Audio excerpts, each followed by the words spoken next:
Hello to all Cinemaster lovers. Hope you enjoy watching. Let's get started. The film begins with Clay waking up and finding his wife, Amanda, packing her bag. Amanda tells him she rented a house for them on the beach so they can spend their summer vacation there. They get into their car with their son, Art, and their young daughter, Rosie, who's watching her favorite show and following every episode. Suddenly, the internet cuts out, which upsets Rosie because she was looking forward to watching the final episode of the series. When they arrive at the house, they're amazed by its elegance, and it even has a large swimming pool. Amanda then goes to the supermarket to buy some supplies, where she notices a man buying large amounts of food and drinks and loading them into his cart. She finds it strange but doesn't pay much attention and takes her own items back home right away. Later, they all head to the beach, and Rosie notices a large ship out at sea. She keeps watching it and notices that it's getting closer to them. Rosie continues observing the ship until it's very close to the shore, so she tells her mom that the ship is approaching quickly. Amanda wakes up Clay and Art in a panic, urging them all to leave the place immediately.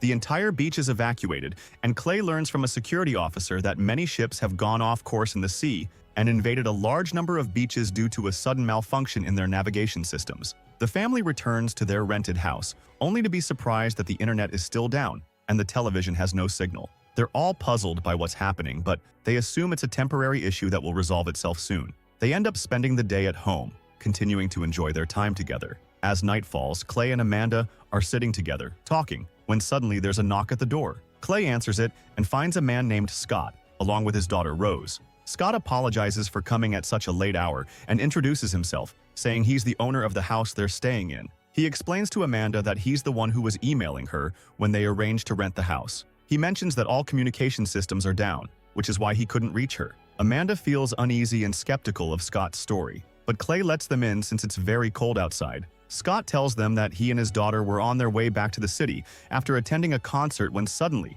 the power went out across the city and all the traffic lights failed, causing them to get stuck on the road for a long time. They eventually decided to spend the night at the house with Clay and his family. Amanda, feeling uncomfortable, mentions that they're on vacation and would like some privacy. She also reminds Scott that they have a rental agreement and that he should respect its terms. Scott tries to appeal to Amanda's understanding of their situation and offers to refund her the money she paid. Amanda, worried, thinks Scott wants to kick them out of the house, but he clarifies that he just wants a place to stay for the night. He suggests that he and his daughter will sleep in the basement and offers to return half of the rent she paid. Scott opens a small cabinet, takes out an envelope with $1,000 and hands it to Clay. Clay accepts the money and agrees to let them stay. Amanda, still uncomfortable with the situation, leaves and heads to her room. Clay follows her, and she tells him that she suspects Scott might not be the real owner of the house. Clay suggests they go downstairs to talk to him and find out more to ease her worries. Amanda agrees, so they sit with Scott, and she asks him about his address in the city and his family.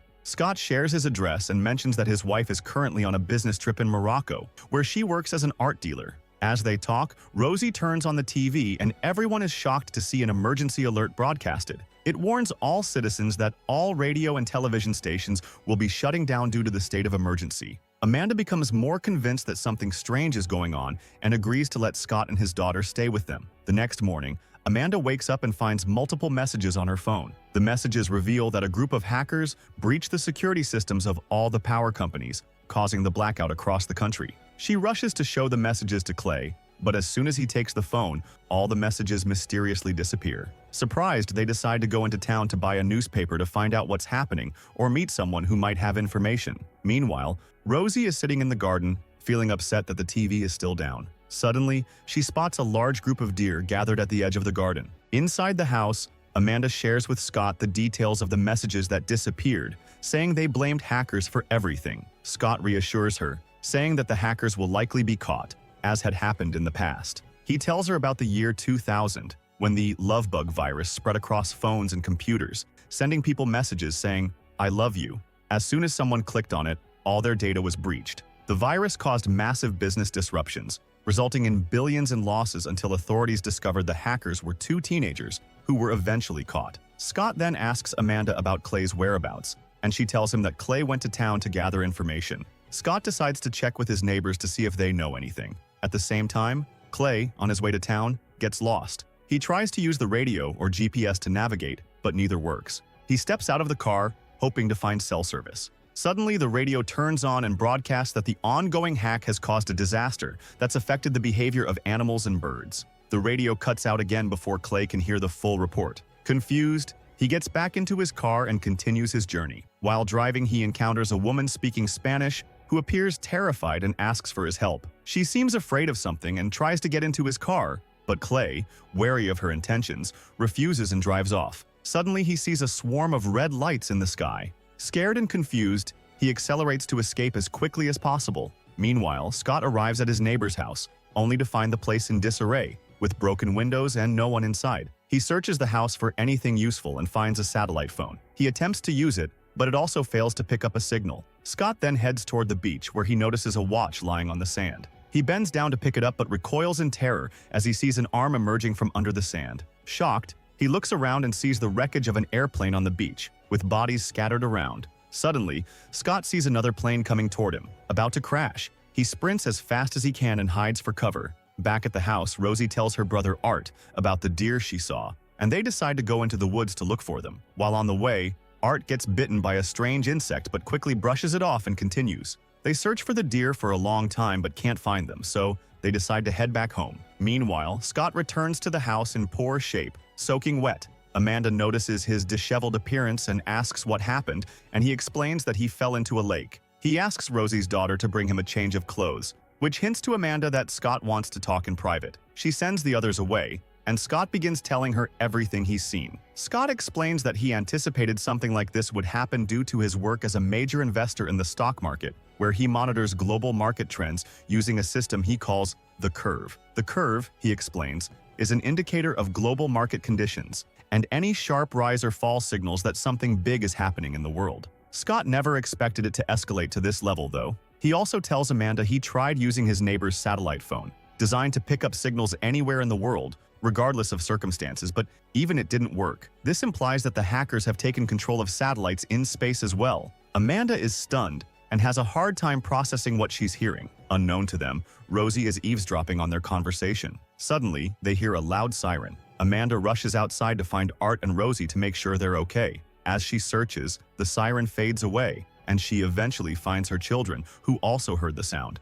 She quickly takes them back inside. As they talk about the strange events, Amanda remembers a man she saw in front of the supermarket who was buying food and water in bulk, as if he knew what was coming. When she describes him, Scott realizes it's his friend Danny, a contractor who renovated their house. At that moment, Clay enters the house, looking terrified, and tells them what happened to him. He hands them a leaflet dropped by the plane, with a message in Arabic saying, "Death to America." None of them understand the meaning, but Art comes out of his room and tells them he recognizes the phrase from a video game he played online, although he's unsure about the rest of the message. The leaflet turns out to be a warning to the American people from those who have taken control of the country. It claims that they possess highly dangerous explosives and are ready to use them on American soil unless they surrender without resistance. The message leaves Amanda and Clay deeply afraid, and they decide to leave, despite Scott's attempt to stop them and warn them of potential dangers. After they leave, Rosie becomes very worried about her mother, who was supposed to return from her trip that day. Fortunately, her mother is confirmed to be safe and on her way back. On the road, Amanda's family encounters a massive traffic jam. Amanda gets out to see what's happening and discovers that the road is blocked with a pileup of Tesla electric cars, which are all new and appear fresh from the factory. She notices they have self-driving features, and it dawns on her that the hackers have taken over the car's operating systems and are controlling them. Just then, she spots a car coming toward them from a distance. Clay is standing on the side of the road, watching, and Amanda rushes to get him, pulling him into the car with her. She drives back in the direction they came, weaving through the Tesla cars under hacker control. It becomes clear that the hackers are using the same tactic with all car companies in America, causing widespread chaos on the roads. Back at the house, they regroup, unsure of what to do next. Scott suggests they all stay in the house for now until they come up with a plan. In the evening, Amanda and Scott sit together, having a serious conversation, while Clay and Rosie relax in the pool. They are mesmerized when a group of flamingos suddenly lands in the pool. Shortly after, they hear the piercing siren again, this time so loud it shatters the windows.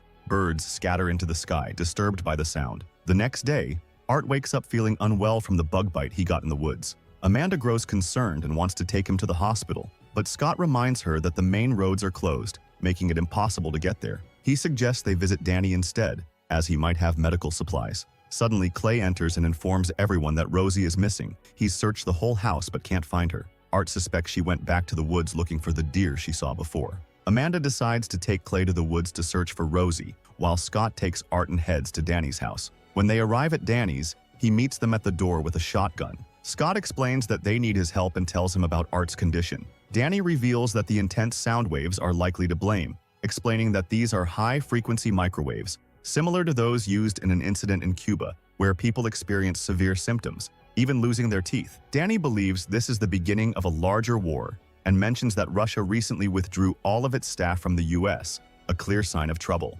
Scott asks Danny for medication to help Art, but Danny refuses, saying the supplies he has are strictly for his family, as they're in an emergency and he has to prioritize his family's safety. He raises his gun, demanding they leave. Scott, however, draws his own gun, insisting they won't leave without the medicine. Clay, scared by the situation, steps in and appeals to Danny's sense of family, offering him all the money he has as an exchange. Finally, Danny agrees, takes the money, and hands over the medication. He warns them that America is under a massive attack, likely by North Koreans and Chinese, and advises them to find a safe place to hide until the war ends. Danny also mentions that in other regions, leaflets were found in Chinese and Korean, just like the Arabic one they found. He suggests that due to America's foreign policies, it has made enemies globally, and now all its adversaries seem to be uniting against it. On the drive back, Scott tells Clay about a confidential program he knows of from a friend in the Department of Defense. The program, designed to destabilize any government, operates in 3 stages. The first stage is isolation, where communications, internet, power, and roads are disrupted. The second stage is chaos, involving the spread of misinformation, fear-mongering, and weakening of the nation's defenses, making it vulnerable to external enemies. If successful, the third stage is inevitable: civil war. This would leave America at its weakest, susceptible to any external attack. Scott agrees with Danny's advice. They need to find a secure shelter to hide until it's safe to come out. Meanwhile, Amanda and Rosie continue searching for Rosie in the forest. Amanda notices tire tracks from Rosie's bike and begins following them, hoping they'll lead her to her daughter. However, she suddenly realizes that Rose isn't with her anymore and panics. As she turns back, Amanda sees a large herd of deer standing still in front of her. Rosie, frightened and unsure of what to do, stands frozen. Amanda quickly approaches, yelling loudly to scare off the deer, which eventually flee. Reunited, Amanda and Rose continue following the bike tracks. Eventually, they spot a house in the distance, and Amanda guesses that Rosie might be inside. In fact, Rosie is indeed in that house, which turns out to be a hidden bunker designed to shelter citizens during wartime. It's fully equipped for long-term survival, with ample food, water, and other supplies. Suddenly, the TV in the bunker turns on, displaying an emergency broadcast announcing that the White House is under attack. Citizens are warned about potential radiation activity spreading into many residential areas, urging everyone to take shelter underground immediately. While exploring the bunker, Rosie finds a library stocked with various media, including a videotape of her favorite show. Excited, she plays the final episode she hadn't seen yet and begins watching. If you liked the video, subscribe to the channel and activate the notification button to get more new videos. See ya!